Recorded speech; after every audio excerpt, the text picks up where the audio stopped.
situation that we have found ourselves Kenya in. And you know, the new regime that came to power in Kenya is almost 1 year. The president is a reactionary. He was elected through evangelical churches, Christian fundamental right. He himself is a new liberal. The president, William Ruto, is not different like a Bolsonaro. They come from the same politics, the history. And he's being co-opted by United States imperialism to do their work. And you know, Kenya has a history with the imperialism forces. Nairobi is like a backyard of imperialism. We are former British colony. There's huge influence of United States military in Kenya. So this position that the president took of sending 1,000 Kenya police to Haiti, it was not a decision of Kenyans. It was a decision of a reactionary president, and he made this point when he visited the United Nations during the UN United Nations meeting, General Assembly, and he said that he was going to send 1,000 soldiers in Haiti because of what has been happening. And you know, Haiti problem is a United States problem. It has created gang violence in Haiti. It is a crisis of imperialism that has taken the violence in Haiti. And you know, Haiti and Latin America has a very powerful connection because of the Haitian revolution that inspired Simon Bolivar. So we feel very bad as a Kenyan and as an African that we have a reactionary president that had made that decision.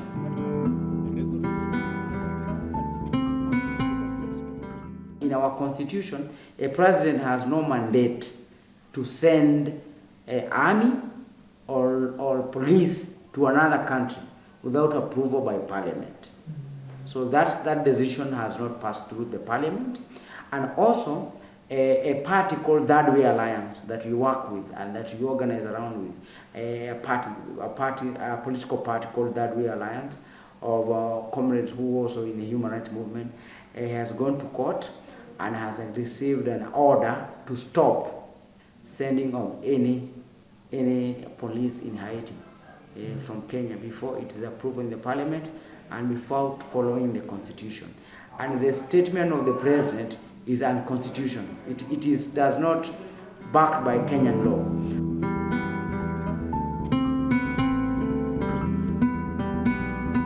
Kenya is a client state of imperialism, so they want to use Kenya the way they have used other countries, like creating machinery to go and fight in Iraq, to go and fight in Libya.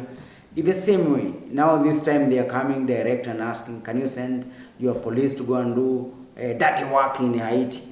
This is no different. How they do this is an appendage of imperialism, militarization, fascism. And this problem of Haiti is created by United States. Now they are coming to ask another state like Kenya that they have been involved in training police to do extrajudicial killing. You see, like what has happening in Brazil, there's a lot of killings of poor people by police. It's the same thing that's happening in Kenya, extrajudicial killing. The police are trained by Israel and United States. And when they are trained that way, so they have a link, they can say, we'll send the police because we train them. There's no difference between what United States do in Colombia. The Haiti problem is a political solution.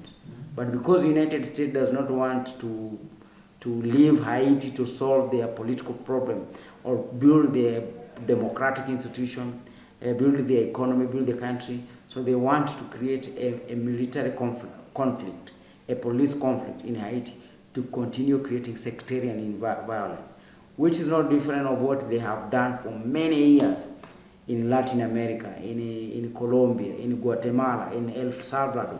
It's the same thing, with the same script is what they are doing.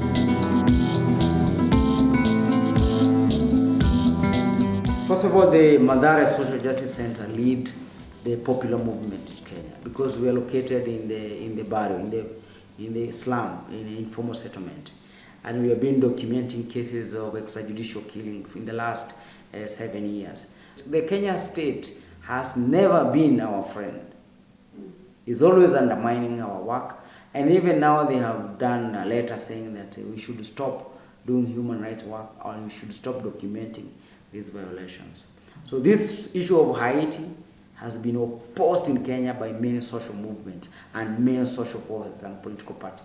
And there's a powerful alliances that is opposing this decision. And it's not going to go through.